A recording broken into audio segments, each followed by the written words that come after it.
Salut à toi pour cette nouvelle vidéo et dans cette nouvelle vidéo, comme tu as pu voir dans le titre, aujourd'hui on va parler du passement de jambe accélération. Donc le passement de jambe accélération, c'est un geste super efficace que tu peux faire en mouvement et si toi aussi tu veux apprendre à le faire et à le reproduire en match, comme d'habitude, je te vois après l'intro.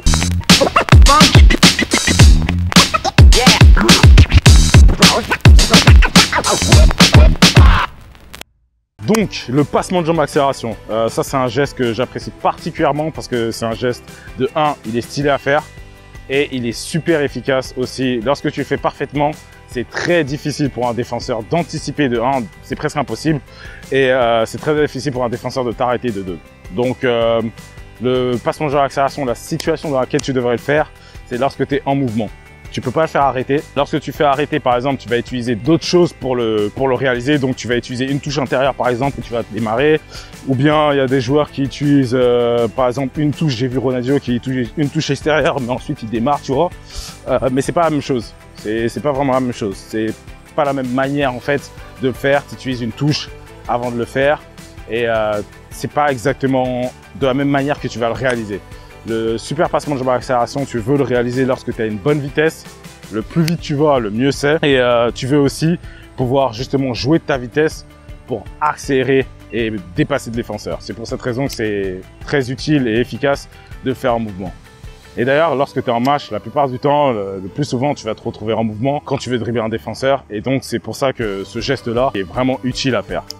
Donc, la position du défenseur, elle devrait être vraiment face à toi, mais légèrement du côté de ton pied fort. Ça veut dire que si tu accélères et que le défenseur se retrouve légèrement du côté de ton pied faible, c'est pas forcément une très bonne situation dans laquelle le faire parce que lorsque tu finis le geste, lorsque tu fais un passement de jambe accélération et tu finis le geste, tu le finis du côté de ton pied faible. Ça veut dire que s'il est déjà là-bas, il pourra prendre le ballon et il pourra toucher le ballon, tu vois. Donc c'est vraiment important que tu te rappelles que lorsque tu fais un passement de jambe accélération, tu es en mouvement, tu es en train de conduire le ballon, tu accélères avec le ballon, le défenseur doit être ou face à toi ou légèrement du côté de ton pied fort.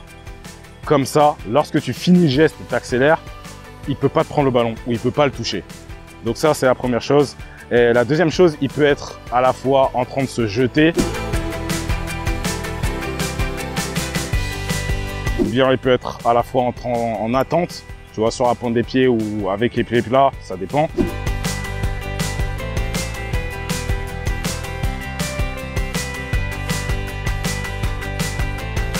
Et il peut être à la fois en train de reculer.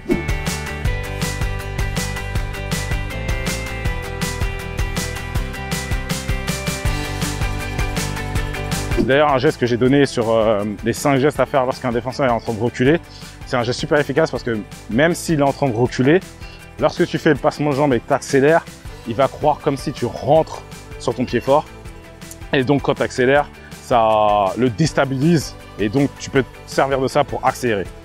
Donc, c'est la raison pour laquelle c'est un geste qui est efficace dans plein de situations. Lorsque le défenseur il se jette, il recule, il est arrêté. Et c'est pour cette raison que tu devrais l'utiliser. Donc, comment tu le fais? La manière de le faire, elle est simple. Comme je t'ai dit, le plus rapidement tu vas avec le ballon, le mieux c'est. Parce que le plus rapidement tu vas avec le ballon, le plus tu pourras te servir de ta vitesse que tu as pour faire une double accélération et dépasser le défenseur. Premièrement, ta conduite de balle. La conduite de balle devrait être face au joueur. Mais la dernière touche que j'appelle la fausse touche ou la touche légère, ça dépend comment tu veux l'appeler, c'est une touche que tu fais juste avant le geste. Et cette touche-là, elle devrait être vers le défenseur. Donc, on va imaginer que les deux plots, c'est le défenseur. Donc, le défenseur peut être face à moi directement, ou bien je peux conduire le ballon comme ça, et le défenseur est légèrement sur ma droite. Si je conduis le ballon tout droit devant moi et que j'approche du défenseur, lorsque j'approche du défenseur, la dernière touche que je fais, la touche légère ou la fausse touche, elle devrait être vers le défenseur. Donc elle devrait être de cette direction-là. Elle devrait être plus tout droit devant moi, mais dans cette direction-là.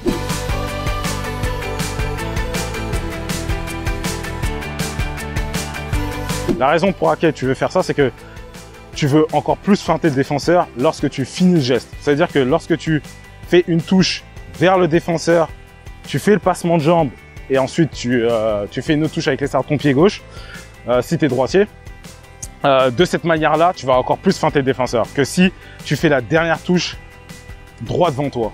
Donc cette fausse touche, elle doit vraiment être faite vers le défenseur Et ça te permet, encore une fois, pour te rappeler, c'est la fausse touche, ça te permet d'accentuer un geste. C'est-à-dire que lorsque tu fais une fausse touche, tu veux te préparer pour le geste, mais en même temps, ça va te permettre de encore plus accentuer le geste et de feinter le défenseur, parce que lorsque tu fais une fausse touche, tu remontes ton corps et que tu te prépares pour le geste, le défenseur va se préparer directement sur ton prochain geste. Ça veut dire que lorsque tu fais ça, le défenseur, au moment où tu fais la touche, il sera prêt et il va se préparer pour, il va penser que tu vas vraiment partir sur ta droite en fait.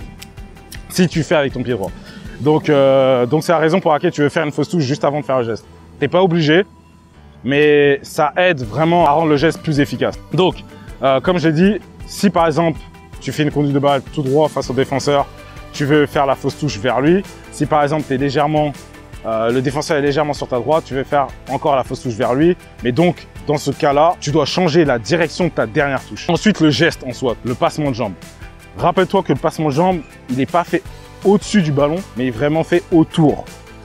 Tu fais vraiment un passement de jambe autour du ballon avant de démarrer avec ton autre pied. Une chose beaucoup plus facile pour que tu puisses faire le passement de jambe et que tu puisses le faire autour du ballon et pas au-dessus, c'est vraiment de sauter lorsque tu fais le geste. Ça veut dire que, tu vois, si j'arrive face au défenseur et que ma dernière touche, par exemple, elle est faite sur lui et que ensuite je saute pas quand je fais le passement de jambe et j'essaie de partir sur le côté, ça sera déjà de 1 beaucoup plus difficile pour moi d'avoir de l'impulsion sur le geste et de pouvoir partir et d'accélérer.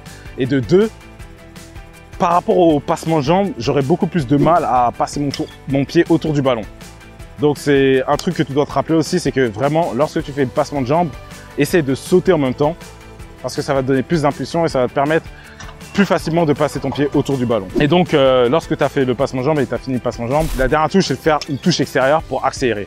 Et cette touche extérieure, elle devrait être assez longue pour que le ballon il reste pas dans tes pieds et que tu puisses accélérer derrière.